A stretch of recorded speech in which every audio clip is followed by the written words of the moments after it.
नमस्कार दोस्तों, आप देख रहे हैं चित्रकथा टीवी। बहुत ही पुराने समय की बात है। यशोमती और गिरिधर के घर में बड़े ही जतन से एक पुत्र का जन्म हुआ, जिससे यशोमती और गिरिधर बहुत प्रसन्न हुए। उन्होंने अपने पुत्र का नाम रखा कुंडलिक। वे दोनों बड़े ही धार्मिक थे। दोनों में पूजा पाठ के संस्कार भरे पड़े थे। माता ने कुंडलिक को पढ़ाई के साथ साथ धार्मिक चीज़ों में भी रुचि सिखाई।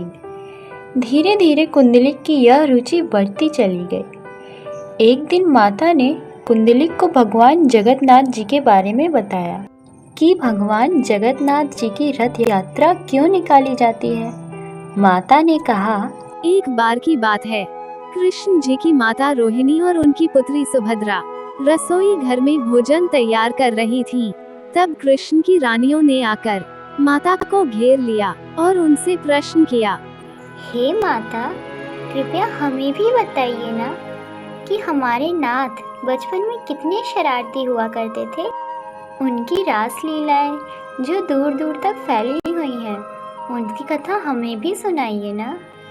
माता ने आनाकानी करके उनका प्रश्न टालना चाहा, परंतु रानियों की जिद के आगे उनकी एक ना चली।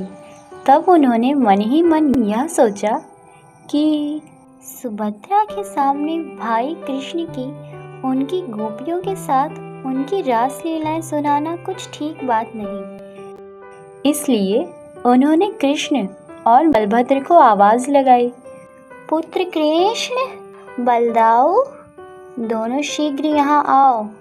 कृष्ण की रानियां सोचने लगी और बहुत घबरा गईं कि माता कृष्ण जी को यहाँ बुलाकर उनकी शिकायत करना चाहती हैं। थोड़ी ही देर में कृष्ण और बलदाऊ माता रोहिणी के सामने उपस्थित हो गए। अब रानियां और भी ज़्यादा घबरा गईं, पर माता रोहिणी ने उनकी कल्पना के ठीक विपरीत ही कृष्ण जी को आज्ञा देते हुए कहा कि पुत्र कृष्ण और बलदाऊ, मैं चाहती हूँ कि तुम अपनी बहन सुभद्रा को नगर की सैर कराओ। कृष्ण तो सब बात जानते ही थे, परंतु उन्होंने माता की आज्ञा का पालन करते हुए कहा, जी मैया, जैसे आपकी आज्ञा। और बलदाऊ ने भी कहा, जी जी माते, हम दोनों अभी सुभद्रा को नगर की सैर कराए देते हैं। आखिर सुभद्रा हमारी इकलौती बहन है। माता के द्वारा यह बात सुनकर सभी रानियों के हृदय में जान आई, जिसके बाद जगन्नाथ जी और बलभद्र अपनी बहन सुभद्रा के रथ पर बैठकर नगर घूमने गए। तब माता रोहिणी ने रानियों को कृष्ण की मधुर रास लीलाएं सुनाई। हिंदू धर्म के अनुसार भगवान विष्णु के पूर्ण कला अवतार श्री कृष्ण का ही एक रूप है हमारे जगन्नाथ जी। जगन्नाथ जी जिसके बाद अपनी मौसी के घर गुंडीचा भी गए और 7 दिन तक वहाँ रुके। पुराणों के अनुसार मान्यता है कि तभी से हिंदू धर्म के मुताबिक भगवान जगन्नाथ जी की रथ यात्रा बड़ी धूमधाम से हर साल आषाढ़ माह में शुक्ल पक्ष की द्वितीय तिथि को निकलती है।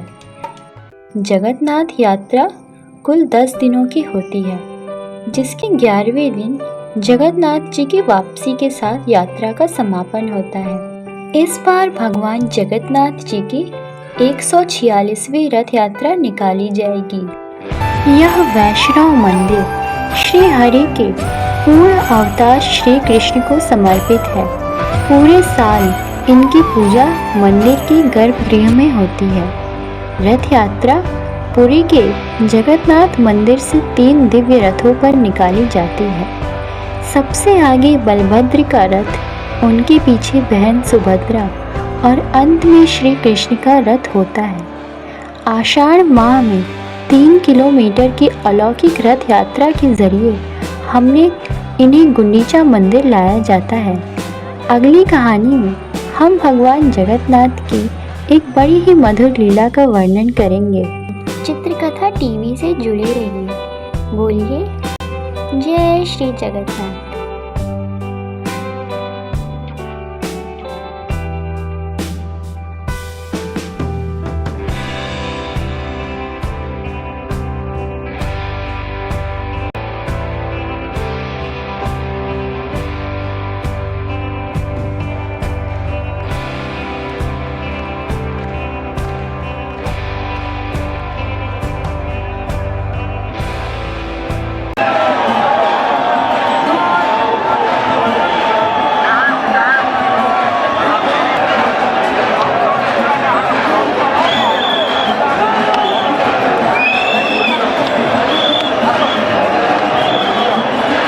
आपसे फिर से एक नई कहानी में। तब तक के लिए अपना बहुत ख्याल रखें। नमस्कार दोस्तों, आप देख रहे हैं चित्रकथा टीवी।